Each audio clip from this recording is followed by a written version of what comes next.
What's up, guys? Welcome back to another episode of Cards and Coffee, and I had another video planned for this week, but as I'm sure most of you already know, a ban list is dropped, and this changes our format dramatically. Some of the most resilient decks of the last couple months have finally been hit, and while there are still some decks that are going to be showing its face that have been around the last couple weeks, like Despia, there's still a lot of room for this format to evolve into something that can be really great. We're going to talk about all the big changes of this ban list, some of the things that didn't change, and of course, all the top decks that I could see having a lot of success this format. And in fact, I'm going to give you guys my top 5 decks that I personally think are going to dominate the format today. But first, if you haven't already, guys, please go grab yourself a cup of coffee or something. That way you guys can sit down and tune in. Let's do this.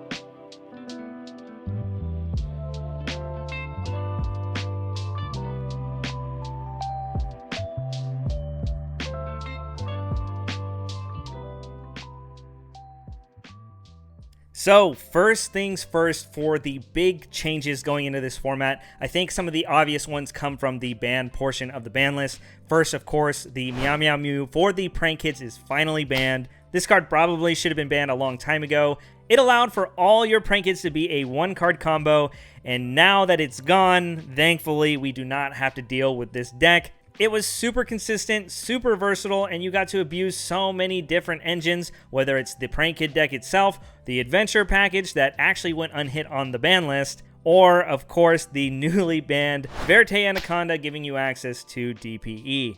Speaking of DPE, of course, decks cannot splash it in all freely now that Anaconda is finally banned.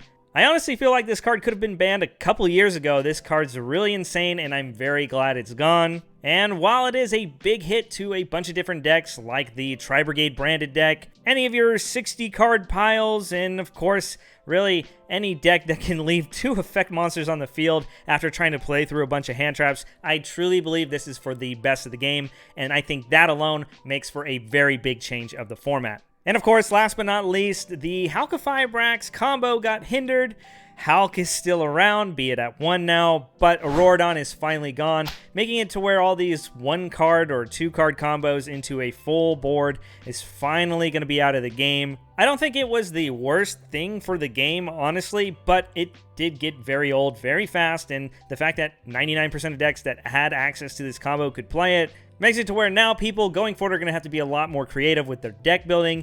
And like I said, similar to the Anaconda, it's going to be very nice to be able to at least throw hand traps at decks and not worry about them going to Halka-Fibrax and then making a full board after that. Now, with Auroradon leaving the game, they felt that they can bring back Jet Synchron, and don't get me wrong, I think this is going to be really cool, and not a lot of decks are going to be able to abuse it, but just keep in mind, now that Jet Synchron's in the game, technically, if you can resolve Halka-Fibrax effect, that's a Scythe lock. It's very simple. Of course, you'll use Hulk's effect. You'll summon the Jet Synchron from your deck. You'll link it off into your Link Rebo, just like back in the day.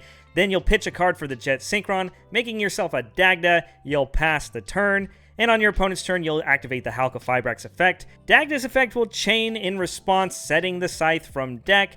And of course, the Halka-Fibrax will then summon the TG Wonder Magician, allowing you to pop that Scythe and then, well, Scythe lock your opponent. Now, don't get me wrong, this is nowhere as powerful as the DPE combos, but we do have to realize that Dagda Scythe is still a part of the game, and there are going to be other decks that can do similar things even without using Halka-Fibrax.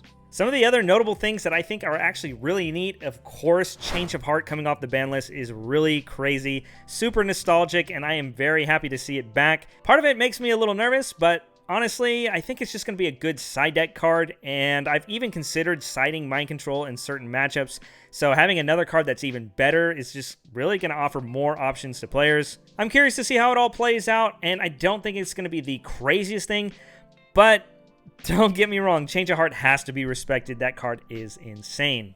Another thing that's really caught my eye is the fact that Monkey Board has returned, and a one-card scale really doesn't sound that powerful, but with the new support beyond the Pendulum, there's going to be some really unique decks that come out of the Pendulum area of deck building. And I don't know about you, I personally am a big Pendulum fan, maybe not as hardcore as Triff. But hey, I've had my fair success with Pendulum back in the day, so it's going to be very great to be able to mess with some of these older cards as well and incorporate them with the new.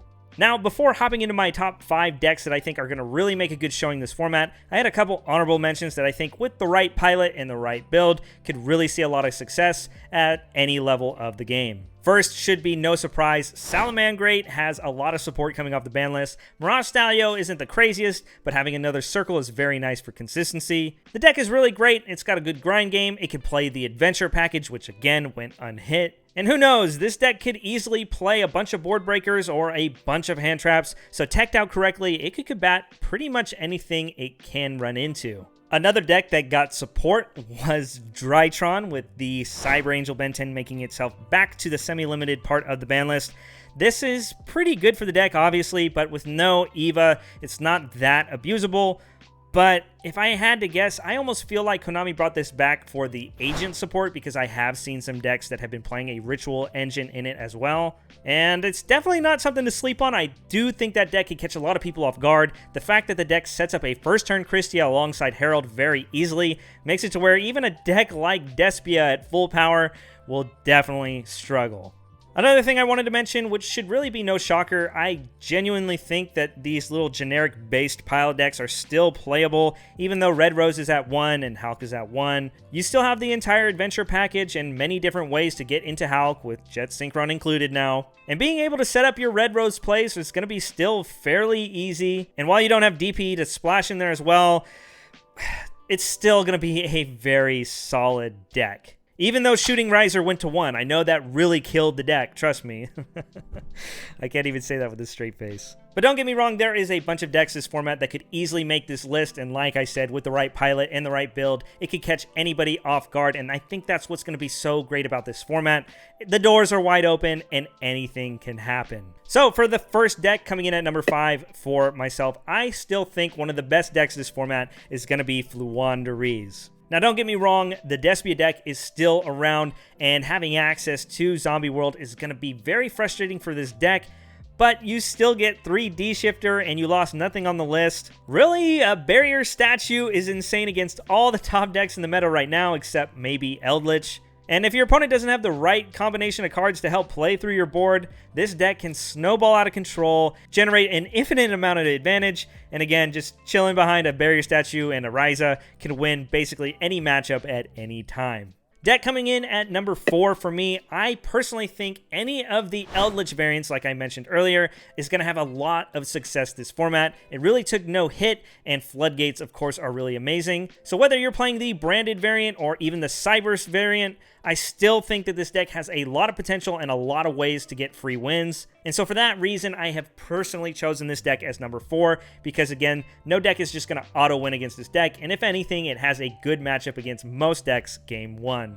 Deck number 3 is actually going to probably catch some people off guard, and I think with the release of the Therion archetype, Sun Avalon is going to make a very big showing. It is vulnerable to certain hand traps, but this deck gets to play so many different ways to stop them, whether it's Crossout Designator, the Adventure Package, or even the new Therions like I mentioned. This deck can put up an amazing first turn board that actually can rival that of Despia, and while there are going to be times that normal summoning your Seed and having it banished by Mirror Jade will end your turn, there are so many extenders in the deck, and again, so many different cards to break boards. I personally think that you guys should keep an eye on this deck, because this deck is really insane. Deck number 2 is a deck that went basically unhit on the list. It lost the Auroradon combo, but really, arguably, you never really needed it. That deck, of course, is one of my personal favorites, Sword Soul. Sword Soul lost nothing in the main deck, and again, really, it's just the Hulk that got hit in the extra deck. But you've even seen some decks like Walter Jewel that topped with no Halka-Fibrax, which personally, I love that list. And in addition, it actually gained more consistency because